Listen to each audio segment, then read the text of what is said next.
Bu da benim son dəfə dünyasını dəyişən qardaşım. Anam bu 3 oğulu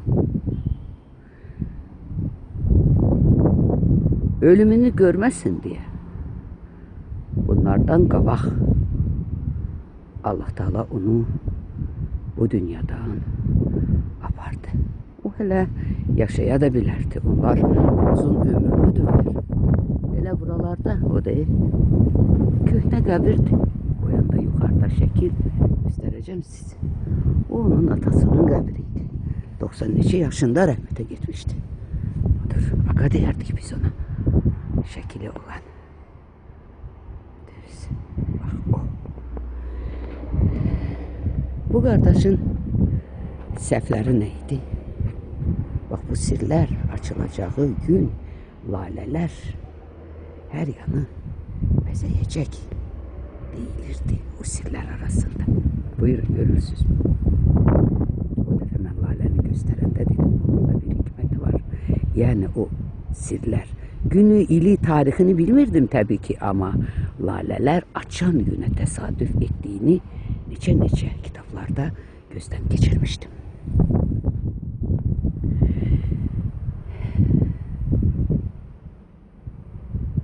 Yine küçük kardeşim yadıma düştü. Onun o bakışları, onunla benim uşaklığım çok geçip ona göre de o yadıma düşende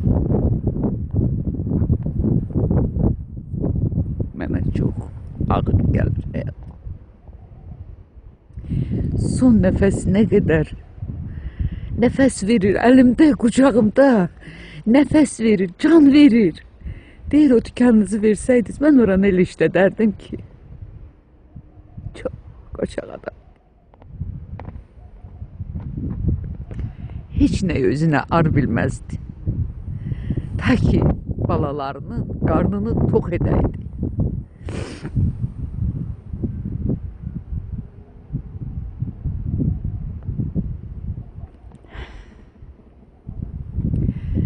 Bu kardeşim bacı zalımıydı. Bacıya zalim idi. Benim yadıma gelir ki o Kübra hanım koşulup aile kuranda koşulup kaçmıştı. Onlar barışığa gelende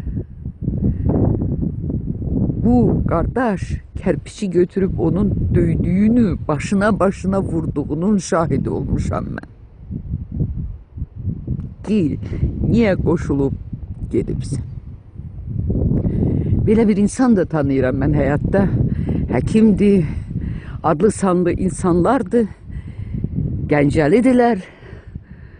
Ama bacı koşulup gedib deyə bacını eve yakın bırakmırlar. Çünkü onlar kişidirlər. Ben belə kişilere göre gelip kardeşimin qəbrini çəkirəm ki, mövzunu buradan başlayayım. Sabah o kişiler seslerini yükseldə bilməsinlər ki, bu kimdir bize yol gösterir. Ben hak yolcusuyum. Ben Allah'ın carcısıyım. Ki bu insanların xüsusən də Gəncə xalqının, ilmin, obamın hakkı, hüququ bərpa olsun ve insan kimi yaşasın. İnsana insan kimi hürmet olunsun. Kadın təkir olunmasın. Kadın qul olmasın. Tabii ki kadın evinin hem hanımı hem qaravaşı olmalıdır. Ama kadının alnına ömrü boyu kişinin de yükünü taşımak yazılmayıp ki. Bu sadece kişilerin nezaketsizliğinden, kişilerin laqeydliğinden, sehlankarlığından doğan bir yüktür ki kadın onu çiğnine alıp taşıyır. Ben bunun bərpasını istəyirəm. Bu kardeş beni de çok duyub. Hələ çox yeniyetmə yaşlarımdan beni bir oğlan sevirdi. Ama benim hiç sevgiden ne anlayışım var idi, ne bilgim. O ne olan şeydi, ne dadır, nece dadır. Elə şıltaq kız idi. Orada kaçırdım, burada tullanırdım. Dünyanın bala dərdini vecimə də almırdı. Amma bu oğlanın sonralar anladım. Sevgisi çox güclü idi. Məktəbdən belə, mən hələ 8-ci sinifdə oxuyurdum. Pioner lagerdə bu məni görmüşdü. Anam o zamanlar o lagerdə şef povur işləyirdi. Xülasə ki, bu insan addım məni izlədərdi öz dostları tərəfindən. Elə avtobusda, trolleybusda getdiyim yerdə qucağıma bir namə atardılar ki, o filan kəs göndərib. Təbii ki, onun adını mən sizə açmayacağım. Heç yadımdan da çıxıb o kimdir, nədir. Sadəcə bir gündə mənə həmin məktubların içərisində yazıldı ki, düzdür, bu məktublara mən cavab yazmırdım. Sadəcə dinləyirdim, orada bir kəlmə də vardı ki, demirəm qolsuzan mənə qanat ver. Bax, belə bir cümlələr yadımdadır. Yəni, sevirdi, insan sevirdi. Sadəcə sevirdi. Sevmək qəbahətdirmi, günahdır mı? Deyil, sevmək gözəl şeydir, amma mən anlamırdım. Xülasə ki, orada yazıldı ki, davastrebovani poçtadan mən məktub götürərdim. Ayaq aparırdı. Belə gedirdim oradan özüm üçün o məktubları götürürdüm, oxuyurdum, gətirib bizim tovlamız var idi həyatımızda, ora gizlədirdim. Mənə də nə ayağıma. Bunu götür, cürtulla yandır, bunu niyə ora yığırsan? Nə cavab vermirsən, nə hə demirsən, bəs bu məktubları nəyə toplamısan, nəyə orada gizlədirsən? Ağıl var ki, yoxdur. Bu qardaş məni necə döydü, necə təpiyin altına saldısa, geçsin o günlər gəlməsin. Baxmayaraq ki, mən qardaşımı yenə də çox istəyirdim, yenə də hörmətim var idi. Amma bunlar yaşanılmışdı və söylənilməli olaylardı ki, belə qardaşlar oyansınlar, onların qabaqlarında böyük imtihanları, böyük cəzaları var. Bir dəfə də həmin Kübra xanım qoşulub gedib ailə qurmuşdu, 2 evladı vardı. Mən çox uşaq sevənəm, körpəyə çox bağlıyam, hər kəs belədir, sevməyənlər də vardı.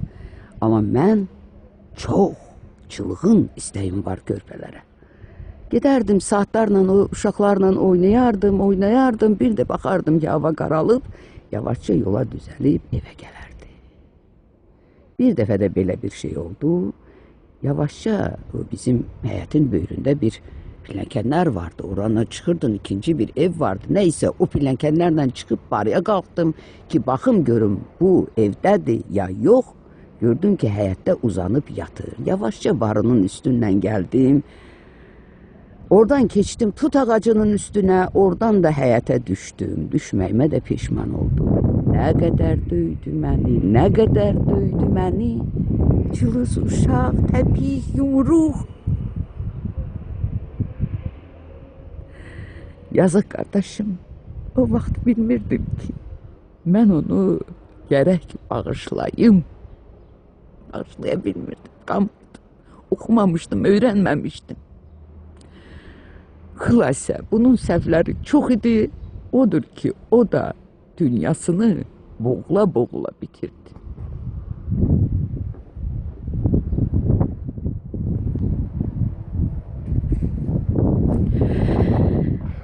Deyiləsi o qədər söz var ki, açılası o qədər sir var ki, insanlar nədən dünyasını tez dəyişir? Niyə körpələr ölür? Niyə xəstəliklər artır? Bax, bunların hamısının kökündə bax, belə bir hikmətlər yatır.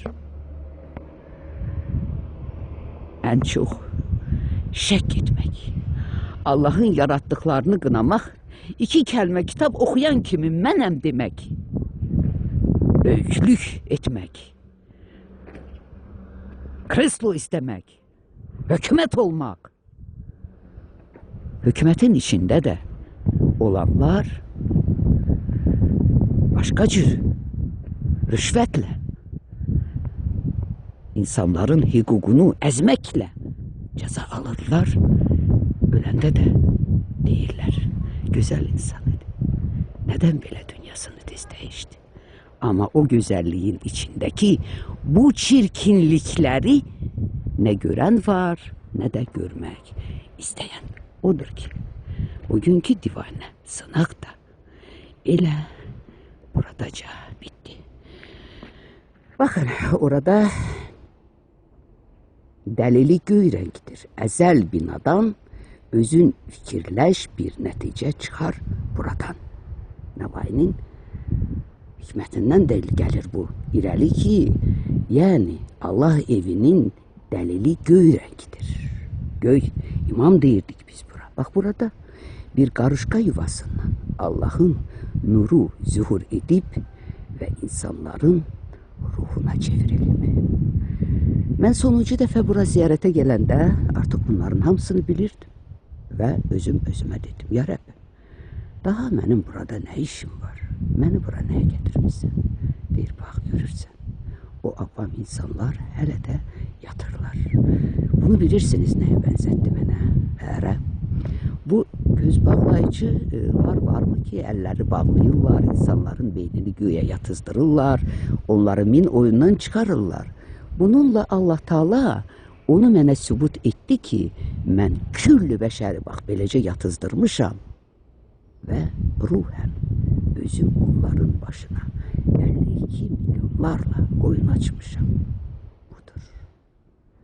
Allah evi, mənim evime bütün milletlerin dua evi deyilecek yazılarını okumadınız mı? Həmin Allah evi budur, Gəncədədir. Bura Gəncədir. O buradan zuhur etmiştir. Ve Nizami demiştir. Gel ey peri, sen gel ki Nizami gülsün. Gel ki karışka evi yeniden Süleyman mülküne dönsün.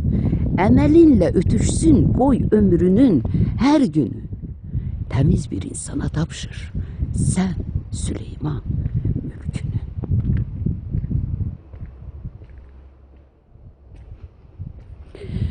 Bu Süleyman mülküdür. Bu İsa dara asılan yerdir. Bu Məhəmmədin əmisinin elinden tutup Ərəbistana gittiği bir memlekettir. Ərəb dili o demek değildir ki bu yalnız bu Allah'ın dilidir. Değil. Bütün dilleri idare eden Allah özüdür. Məhəmməd ona göre Ərəb dilinde yazabilmeyip ki o Ərəb olmayıb ki o Azeri olub. Ona göre de bak mən də Ərəb dilinde bir hərf de belə ne anlamaram, ne qanmaram, ne de yazmaram. Elə də bu höküm Məhəmmədə gəlmiştir. İndi de İnam yazılır. İnam İslam'ın ayrılmaz bir hissesidir. İnam Azerbaycan dilinde öz harfimizde yazılır. Bu da başka bir hikmettir. Bunu da bileceksiniz. Hikmetname'de.